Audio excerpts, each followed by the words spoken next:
Bismillahirrahmanirrahim. Assalamualaikum warahmatullahi wabarakatuh. Perkenalkan, nama saya Rizky Amelia Sari dengan NIM O1A1171775. Saya dari kelas A.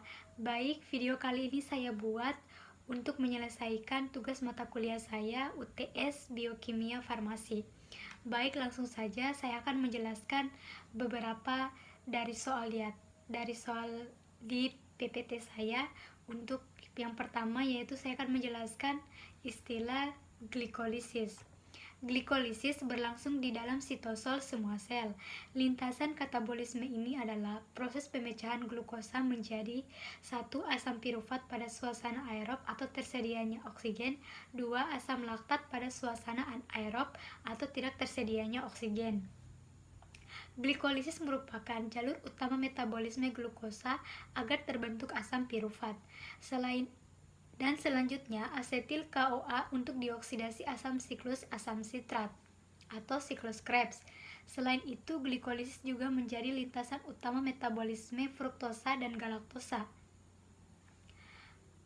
Berikut tahap-tahap dari glikolisis. Yang pertama, glukosa masuk lintasan glikolisis melalui fosforilasi menjadi glukosa 6-fosfat dengan dikatalisir oleh enzim heksokinase atau glukokinase pada sel parenkim hati dan sel pulau Langerhans pankreas.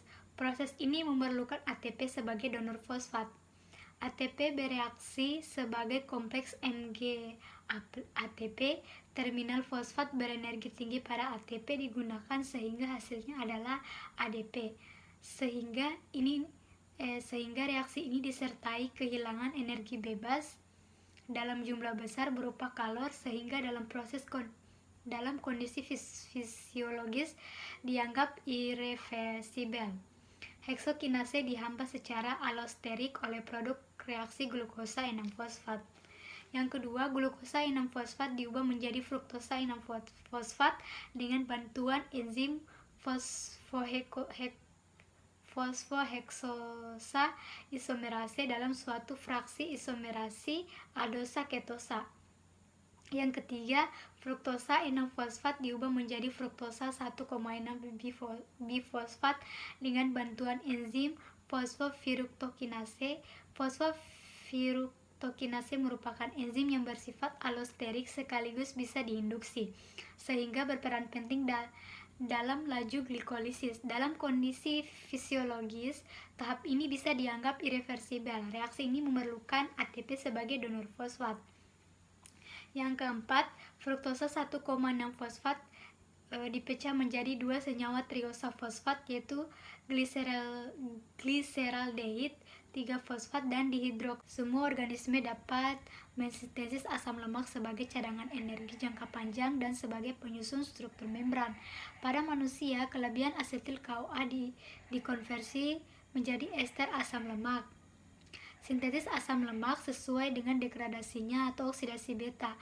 Asam-asam lemak akan disimpan jika tidak diperlukan untuk memenuhi kebutuhan energi. Tempat penyimpanan utama asam lemak adalah jaringan adiposa. Jika kebutuhan energi tidak dapat tercukupi oleh karbohidrat, maka simpanan trigliserida ini dapat digunakan kembali. Trigliserida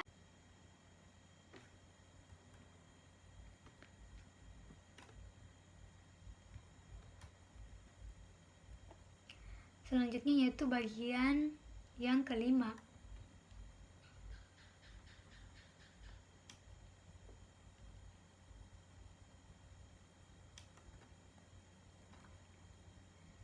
Yaitu memilih salah satu penyakit terkait gangguan metabolisme karbohidrat.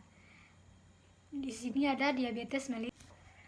Diabetes mellitus adalah penyakit yang ditandai dengan terjadinya hiperglikemia dan gangguan metabolisme karbohidrat, lemak, dan protein yang dihubungkan dengan kekurangan secara absolut atau relatif dari kerja dan atau siklusi insulin. Gejala yang dikeluhkan pada penderita diabetes mellitus yaitu polidipsia, poliuria, polifagia, penurunan berat badan, kesemutan,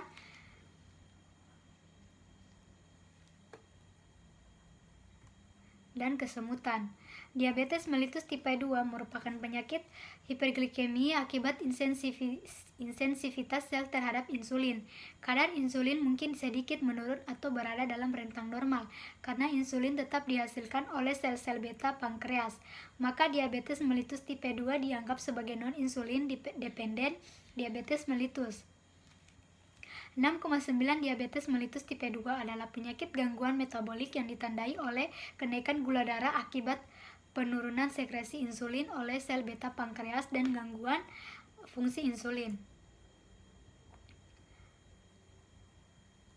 Cara mengatasinya yaitu yang pertama dapat dilakukan dengan diet, kedua exercise atau latihan fisik atau olahraga, 3 pendidikan kesehatan, dan dengan melalui obat-obatan seperti obat oral hipoglikemik dan insulin.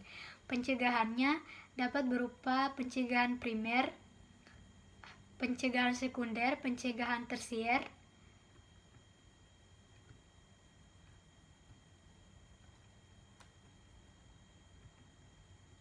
dan pencegahan tersier. Baik, mungkin itu saja penjelasan yang bisa dapat saya jelaskan. Kurang dan lebihnya mohon dimaafkan. Wabillahi taufiq wal hidayah. Wassalamualaikum warahmatullahi wabarakatuh.